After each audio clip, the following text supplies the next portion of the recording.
And Michael Carrick and Manchester United will come bouncing into London at the weekend. No question, this is the game of the weekend.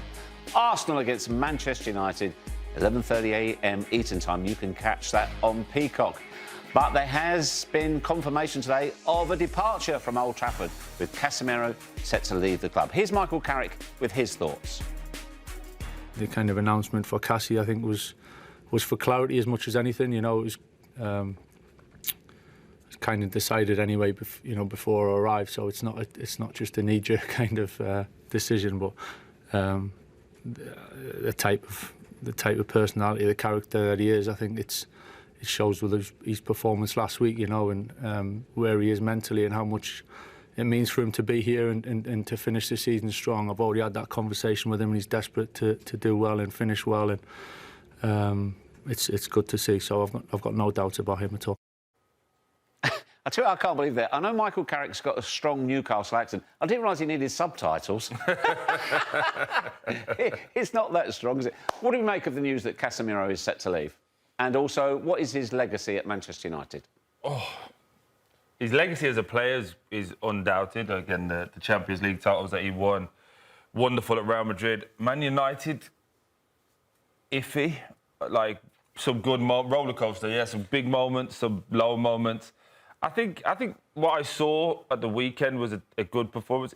He hasn't got old overnight. His game has always been the same. Break up, destroy, give it to the better players. And that's just simplified it.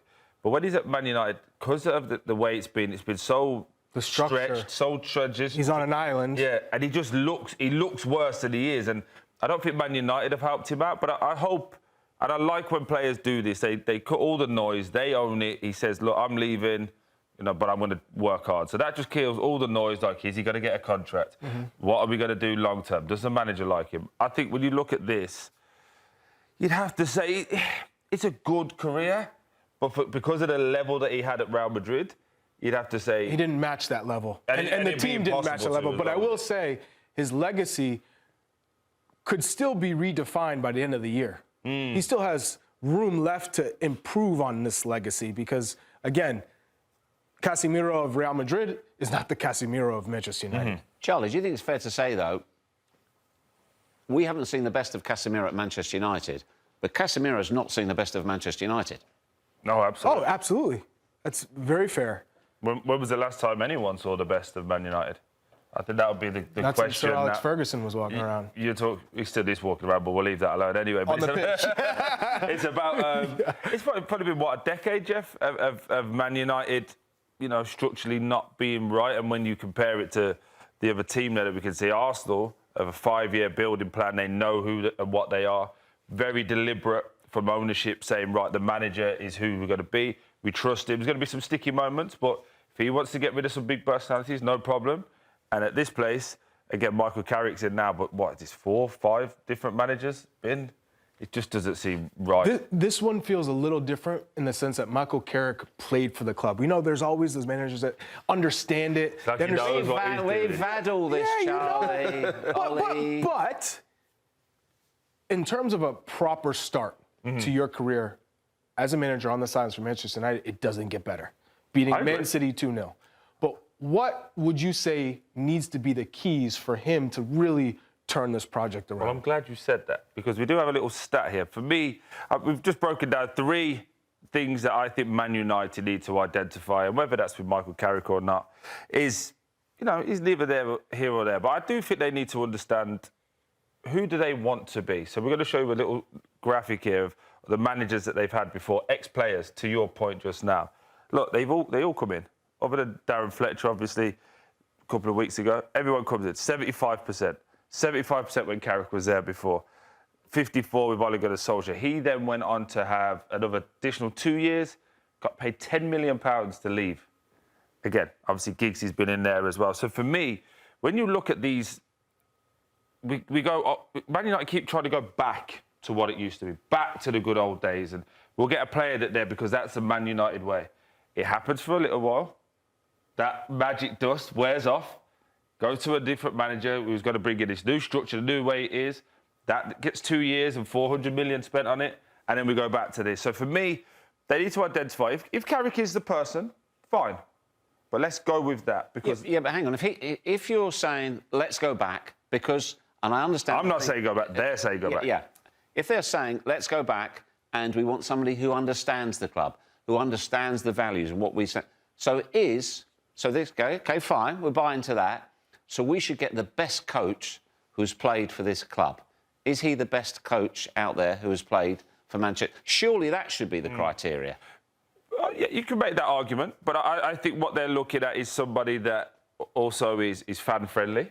So for argument's sake, you could bring in a Roy Keane, who would be fan-friendly, but he wouldn't be player-friendly. There's so many little nuanced boxes that they have to tick. But let's just say it's Michael Carrick, because he's done OK in the first game. I think it was more... He's done fantastic in the first game. I think it was more of a poor Man City than a great Man United. But again...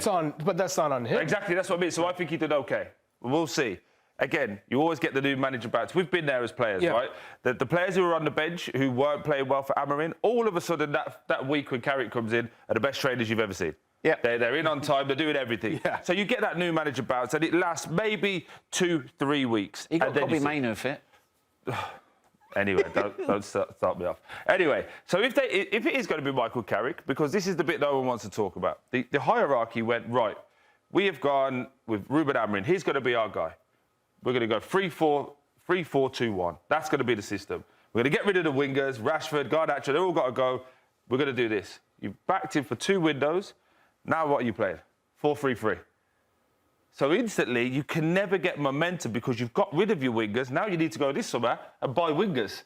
It just, they're just But we know the ownership there is a mess. Ineos and Sir Jim Ratcliffe, mess. But you're talking about ownership. The guys who are buying it aren't ownership. The ones who are buying it, they're the directors. They're the ones who are in massive part saying to the owner, right, here's the plan, here's what we're going to do. Yeah, your chief exec, your sporting director, all of those guys.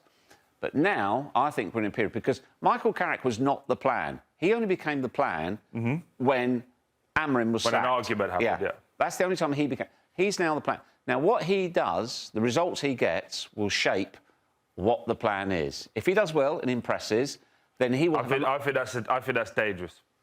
Again, I'm not saying it's the right thing to do. We've all got our different things. Because right now it's survive. It's survival. Just manage. This isn't a long-term plan. You're half writing off the season. You've mentally said to yourselves, if this goes wrong, no problem, we're writing off the season. Yeah. This is the smallest amount of games Man United will probably ever play for the next 10 years. 40-odd games, I think, it is this season. You've got a massive chance to go week to week, rest up your players, have your best players available, and get in the Champions League, which is what it's all about. I think it's a risky one. They can probably tell me it's different. But there's 3 things we're going to show you. And our producer, Chris, is going to throw it up for me. There we go. Thank you very much. Avoid the same mistakes. What are the mistakes? Same mistakes. Going back and forth. Have they already repeated the first mistake, going old player again? So they'll go into that moment. The same mistakes are new manager, one of our own gets it. He then instantly gets given a 2-year job. And he's going to be the guy. That fails after 6 months, we go back. So avoid the same mistakes for me is that.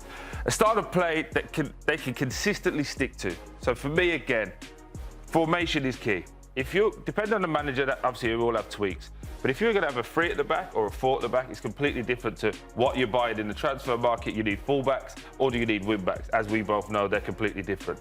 Now you need 3 centre-backs just to play. You need another 3. So you might have 6 centre-backs in the clubs, where if you go to 4 at the back, you only need 4. It changes the dynamic of where you're spending and how you're going to do it. And the biggest one for me is this: confidence for goal scorers. They've spent an awful lot of money on the number 9s for probably 7 years now. Not really had a consistent striker. From Lukaku to Zlatan to... You name it. It goes all the way through. Yeah. And then you've got Šeško in there, you've got Buemo, you've got Cunha, you've got Fernandes is the only one who really scores. You've got Diallo. They all want to play. They all want to be in the team. If you can put Dorgu into that situation now, how do you get these guys all in the team and playing and keeping them happy? But the most important thing for any Man United, if you're going to go back to the Man United way, you need goal scorers. And I just don't know where those goal scorers come at this moment in time. Well, we saw... Is that a fair 3, by the way? Are we happy with those 3? Yeah, I would say the number 9, you don't know who their best number 9 is. You could say the same about Arsenal, you could say the same about Chelsea, you could say the same about Tottenham. So it is, in many ways, a difficult position to fill. By the way, look at what Manchester City did for a number of seasons without a 9. But they figured it out, and there was goals around it. I think at this moment in time, if you had to say, right, today you got all your life savings got it, who's the one player you think is going to score? Bruno Fernandes. Yeah. 100%. Everybody else, it's like, I don't want to put that on there. So that for me, it's more of that attacking style. Again, who are they? What do you want to be? And this is, for me, amazing. What do you think is the best odds to reach Europe? Oof. I mean, that's it. If Michael Carrick does that, it's going to be very difficult not to give him the job. Top 5? Yeah. They're 5th now. Yeah. To stay there? Stay there. Mm-hmm. Because under Amrin... This, might as well not even have this on. You not think? Wow. Me, personally, I'm in here. No, but I'm saying Manchester United, what they should be... Oh, what they should be. Right? Should be there. Yeah, that's a minimum expectation. Right. Yeah. But where you're they saying fell over right the now last with 10 Carrick... years, I'm saying with the team, with the way it's been, with the frailties they've shown me, which is when things get hard, we will crumble. I also look at how people react after games. You see it now, the most PR you've ever seen from Man United in this last week for over the last 2 years. All right, come on, quick. Where are you planting your flags? You're going to know Europe, Charlie? I think... Jeff? I'm going to go here because they don't play midweek and they can have a nice jolly up. The lads can advertise midweek as well. I think they're not on easy street, but it's a good streak. But what we say and what happens could be two very, very different things.